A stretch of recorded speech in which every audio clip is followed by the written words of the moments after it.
From the Toronto Star, I'm Adrian Cheung, and this matters.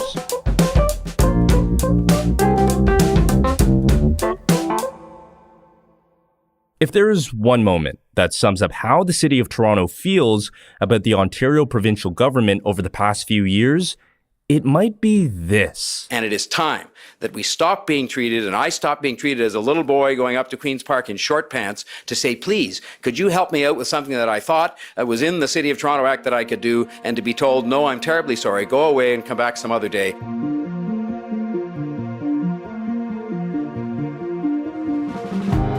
That's Toronto Mayor John Tory back in 2017 with a quote for the ages. If you don't remember why Tory got that heated, we'll explain later. But that anger you hear, that frustration, that disconnect between the governments of Toronto and Ontario has been happening for years, and it's rearing its head again, just as COVID hits a second wave. This year, it's about what Toronto should do as cases surge in the GTA. Toronto Public Health and the Ontario Hospital Association says the data is clear that Toronto should close indoor dining, bars, and gyms to help slow the spread of the virus. And the province did eventually listen a full week later. It was the single toughest decision I've made since I've taken office, bar none. I take this serious. We're messing with people's lives. In the week between the city's call and the province's action, more than 1,700 new infections were recorded. Why didn't Toronto just make its own rules? What power does a city of more than 3 million people, the economic engine of the province, have in controlling its own fate? Jennifer Pagliaro can drop some knowledge about that. She reports on City Hall for the Toronto Star. Is it really Toronto versus everybody?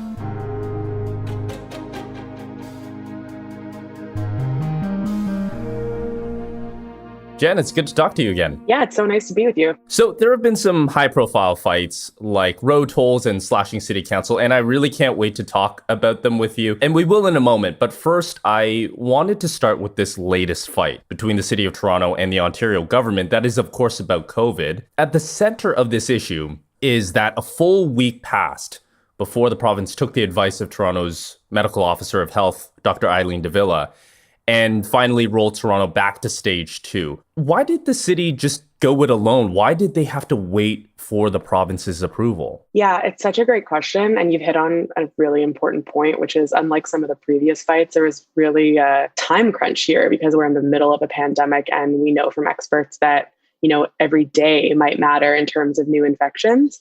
So the legal experts that I spoke to say that the city does actually have pretty broad powers in an emergency situation like this. But what Dr. de Villa told the province and told us in our press briefings was that nothing this broad and significant had ever been tried by a local medical officer of health. And she was advised by the city's lawyers that she could be held personally liable, which, I've had some people tell me that seems like a pretty outside chance and that the province probably wouldn't let that happen. But then they got into this kind of war where they said, we can't do it. Can you do it? And the province behind the scenes was saying they can do it. They should just do it. And as you just said, time was kind of ticking away. So it really just became almost you act first and I'll back you up, but it's not really certain who would do it. And the city itself was afraid that Dr. de Villa would get sued for it. Am I getting that right? Yeah, exactly. The city's lawyers obviously provide advice to city officials, including Dr. de Villa. And that was the advice they said they were getting. And you can imagine, if anyone's ever had to consult a lawyer, even just on simple matters like a home purchase, you don't really want to ignore the advice they give you. So that, I think, put Dr. de Villa in a tough place, even if ultimately the city could have acted on its own. But it is unquestionable that the province does have that power and the province could have acted sooner. I asked Dr. de Villa and Mayor Tory if they thought that the province had cost the city by delaying, and they kind of gave a diplomatic answer about that these are difficult decisions and this is an unprecedented time. But there's no question that we lost a week there when measures probably should have been in place. And Tory and Dr. Davila did commend the province for eventually making the change. I think Matt Elliott described it as they avoided spiking the football of sort of like, I'm right. I think that the province has taken the necessary actions at this stage, premised on the data that we have and the best available evidence using the experiences of other jurisdictions. But this latest back and forth says something about the province and the city's relationship. How would you describe the two sides and their relationship, not just in a pandemic, but long-standing? Yeah, I think Matt's description was so apt. This felt really familiar, this fight to me, where publicly everyone's sort of treating each other nicely, but they're ultimately fundamentally disagreeing on the city's future. And so you have Mayor Tory and city officials saying, we want to go in this direction. And we have a province, and, remember Doug Ford used to be a city councillor, his brother used to be the mayor, and now he sort of supersedes all of that, saying, well, no, actually, we're taking you in this direction. I would call the relationship between the city and the province at this point under this premier incredibly fraught. And is it based on, we've heard Mayor Tory say similar things that other mayors have said, but he describes Toronto and the GTA at large. It is an economic engine in this entire country, not just this province. It has far more people than any other city. It has far more complex issues. Is that kind of where the tension also comes in, that Toronto holds actually quite a lot of power, but not in a constitutional legal sense? Yeah, that's totally it. And, as much as we as Toronto residents don't want to say we're the center of the universe, it's important to recognize that Toronto is a unique city among Canadian cities. That's not to malign Vancouver or any other large city that may also want greater powers. And that's something, that could happen. But Toronto specifically is just responsible for so much of the region's not only economy, but in a report that was released yesterday by the city, noted how much responsibility we have for sheltering the region's homeless and for other social services. We have the largest amount of public housing anywhere in Canada, fourth largest, I believe, still in North America. And there isn't a lot of support for that. And so we take on those burdens, but don't kind of get the respect, I guess, of being in charge of our own affairs. So let's take a look at some big cases over the past few years that have been controversial. And you mentioned the tension between Tory and Doug Ford, who, of course, like you said, was a councillor, mayoral candidate. It's easy to point at Doug Ford and say, that's where the problem is. But this isn't just with the Ford government, is it? Because in 2017, Kathleen Wynne was Premier of Ontario. And can you describe the big conflict there that happened that year with tolls? Yeah, absolutely. It's really important to point out that this isn't a Ford-specific problem. This idea of the city not having the power it needs definitely extends beyond Ford and even beyond the Wynne government back to other administrations. So Tory went out on a limb in the period you're talking about when Kathleen Wynne was premier to back the idea of tolling the Gardiner and the DVP. So those are expressways in the city's jurisdiction. But under the current legislation, provincial rules, we are not allowed to toll those roads without the province's permission. And so Tory had gone behind the scenes, meeting with Wynne and her officials, and she essentially signed off on Tory going ahead. And if he could get the support at council, that they would sign off on it. And once the premier, Kathleen Wynne, took that idea to her cabinet, which of course included members representing other parts of the GTA whose residents drive into the city for work or pleasure or any other trip, who don't want to pay tolls, they really cut that idea down, and Wynne emerged from that cabinet meeting deciding not to back the idea, which left Tory out on that limb alone. And that was the first time that I think you really saw a conflict with this mayor. And, he famously described not wanting to go up to Queen's Park in short pants. Incredible quote. Kind of cap in hand. Yeah, I remember standing in that press conference in front of the mayor who rarely gets riled up, and my mouth, I think, hanging open when he said that. Yeah, you could really see that spilling over in public of how he maybe felt privately that was now in front of the cameras and he wasn't afraid to say it. Yeah, that was one of the first big blowups where like you can imagine the kind of conversation that Tory and Wynne probably had after he found out that she wasn't going to back him. But that was definitely one of the first times, as you said, spilled out. And we kind of saw that public tension of them not getting along. Your colleague, David Ryder, the bureau chief at City Hall, in his original reporting, he also said that the estimate of those road tolls had the city raising $300 million annually. That would have brought it in for public transit, but instead the province promised $170 million annually. We're talking about big dollars here that the city is missing out on. Yeah, we're talking about a substantial sum of money to help the city balance a budget that's getting more and more difficult every year. We have more and more people who require more and more services, especially when you're just looking at the current situation, the pandemic. You have people that are relying far more heavily on social services, a lot of which the city is responsible for. So that money would have made a huge difference. And that is the reason why Tory took it on. He knew the budget was in trouble. It's not a surprise to anyone on council. And that was a decision he made to try to fill that gap. The city has pretty limited tools it can use to try to balance that budget every year. And some of those tools we have permission to just use as a right, like the city collects property taxes from us every year. But the other tools, some of them, like the tolls, require permission. And then there are even other tools. For example, like if we wanted the city to have a sales tax, our own sales tax, we have to get the province to allow us to do that. There's nothing even written into the current rules that contemplate that. And so that was Tory's way of trying to take something out of the toolbox and use it. And Kathleen Wynne basically told him to put it back and shut the toolbox.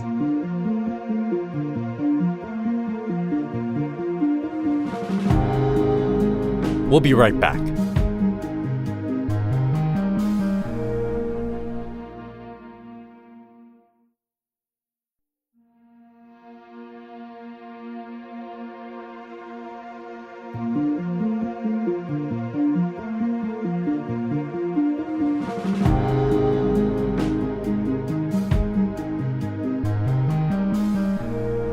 So that brings us to 2018. Doug Ford is now Premier of Ontario. We are in the middle of a municipal election. What happens to City Council? I remember Dave Ryder and I were sitting in the bureau when the Queen's Park Bureau Chief, Rob Benzie, called Dave to tell him about the scoop that he had, that Doug Ford was planning on unilaterally cutting the size of council in half, that he was in some ways acting on a longstanding belief that he and his brother had, that council was too big, that they controlled what they called slush funds to sort of benefit and kind of hoard money for their individual communities. And he was going to shake that up. Government's too big, that whole argument. It is the most dysfunctional political arena in the country, City Hall. And, we were in the middle of planning on doing really detailed reported profiles of every single race in the city. That's kind of where we were at in our election reporting. And I remember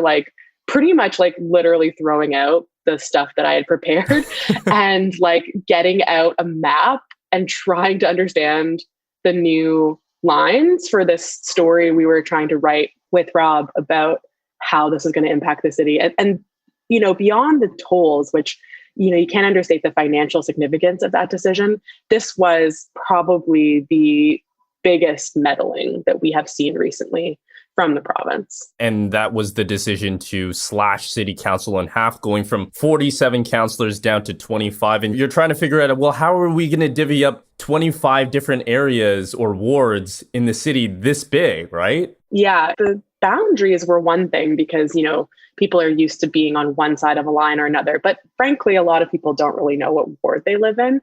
I think the most significant thing in terms of people's interaction with their city government is that the size of the population in these wards, most of them basically doubled.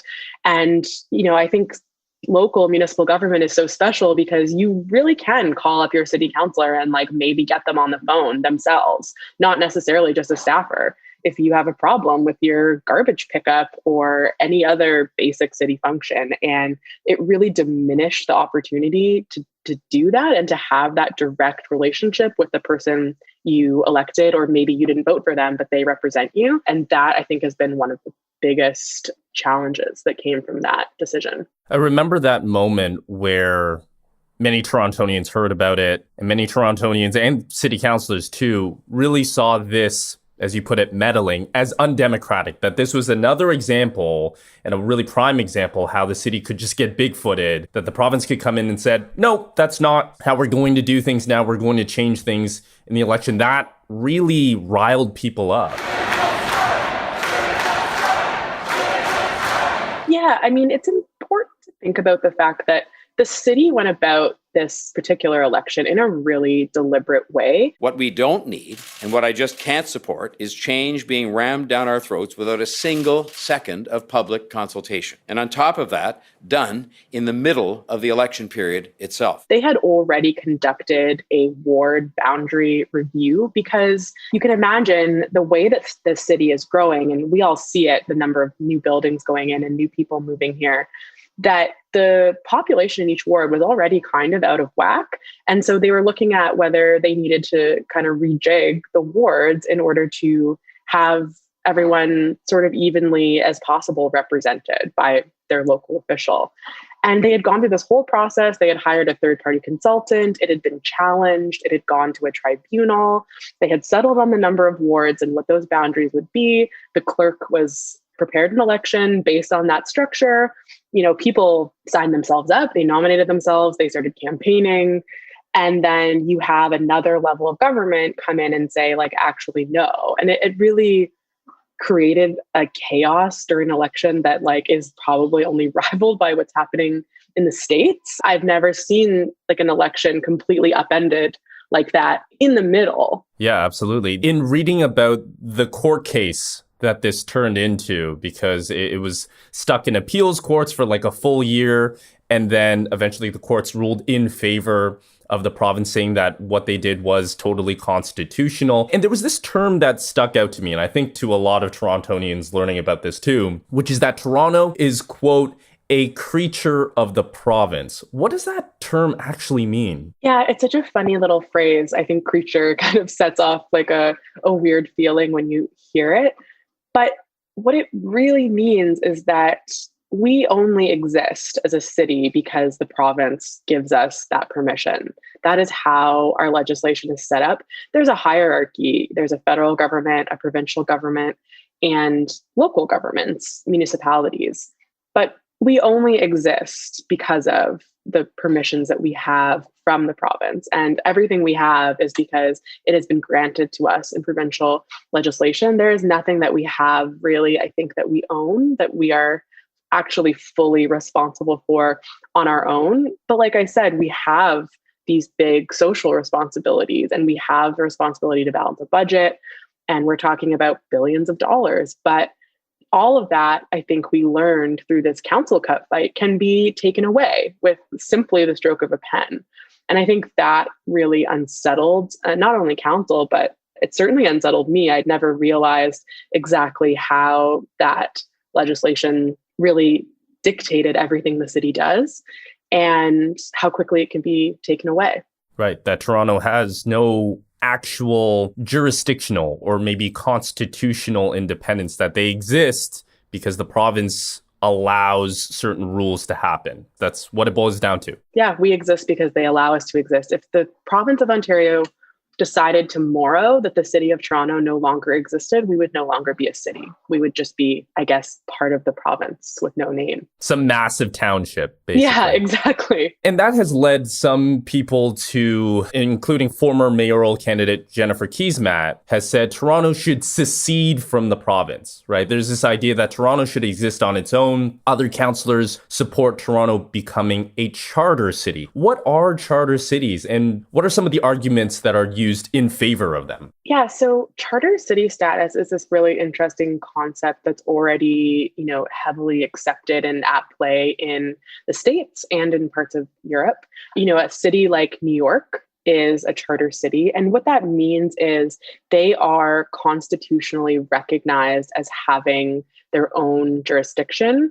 And a charter is unique to every city. There's a New York City charter. And you can spell out in that charter what this delineation of powers is. So it's not a set of rules, but it does give that independence that Toronto currently doesn't have. It means that once there is a charter in place, that the province couldn't just come in and strike something in the charter unilaterally. There would have to be an agreement to change the charter. And that's a level of protection that currently doesn't exist. And we see it operating, in New York City, you see the mayor making all kinds of decisions. And we often look to that city and maybe you've wondered why we're not doing similar things. And that's because they can make those decisions as a city government free of state interference. And that is what people are talking about when they talk about a charter city. That it gives them a certain level of independence and able to, especially in a pandemic, say, we're going to close down these areas, not necessarily these areas, really tailor-made for New York City. That kind of argument is tied into perhaps how Toronto can run its business. Yeah, I think we've definitely seen in the pandemic situation a lot of charter cities making those kinds of decisions. And that's something that this fight, what we were talking about at the beginning of this episode about what to shut down and whose legal responsibility that is, I don't think that would have been a question at all. I think that if Dr. Davila had wanted to shut indoor dining, that if we had been a charter city, that would have just happened. And do you see any councillors really bringing that up again at the forefront? It's revisited every couple of years, but there have to be councillors who say, hey, maybe it's time to take another look at this. Yeah, so I talked to Councillor Josh Matlow yesterday, and he's the councillor that's sort of leading the charge on exploring charter city status for Toronto. He has done a bunch of public outreach. There's also a grassroots group that's in part being led by former Mayor John Sewell, and they've tried to hold events to sort of bring this idea to the forefront after the council cut. But when I spoke to Josh yesterday, he said that the idea was important before. As you pointed out, this isn't a new issue. This predates Ford, it predates Quinn. This is always how the city has existed, and it no longer seems to be working for the city. And I'm not sure that any city official really disagrees with that. But Josh said in light of a pandemic, it really is more important than ever to talk about what powers the city has to chart its own course, especially, beyond the public health response. The city is going to have to rebuild, I think, for years to come. We are in a huge financial deficit.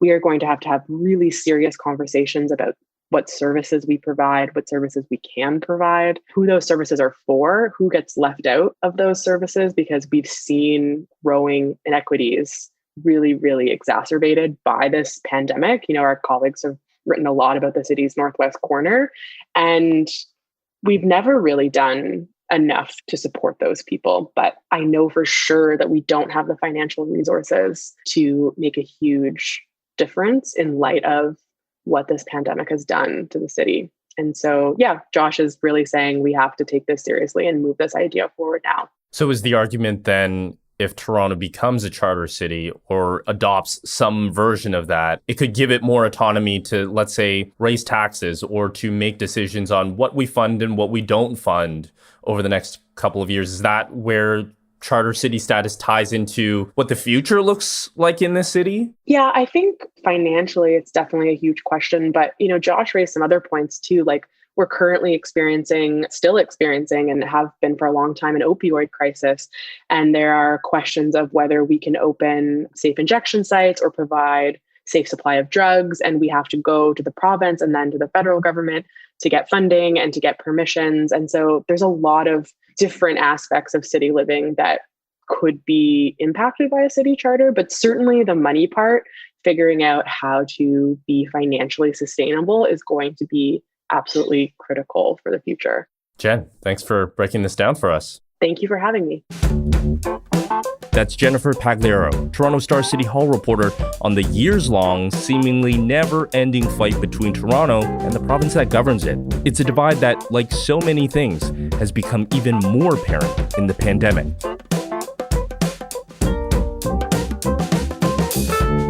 That's it for today. Thanks for listening. This Matters is hosted and produced by me, Adrian Cheung, Saba Aitazaz, and Raju Mutar. Produced and mixed by Sean Pattinen, and our director of programming is JP Fozo. Our show theme music is by So Called, and our episode music is by Mike DeAngelis. We want to hear what stories matter to you. please send us comments, questions, or ideas to thismatters@thestar.ca. Please consider supporting the journalism the Toronto Star newsroom does at thestar.com. And don't forget to subscribe to This Matters on Apple Podcasts, Spotify, or wherever you listen to your favorite podcasts. Let's talk soon.